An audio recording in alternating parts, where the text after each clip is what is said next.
కార్తీక స్నానం ఎందుకు చేయాలి? ఈ మాసంలో సూర్యోదయానికి ముందు బ్రహ్మ ముహూర్తాన స్నానం చేస్తే ఆయురారోగ్యాలు కలుగుతాయి.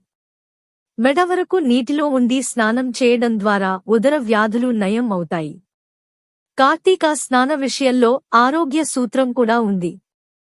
వర్షాకాలంలో పడిన నీరు భూమిలోంకి బలమైన అయస్కాంత మండలం ఏర్పడుతుంది.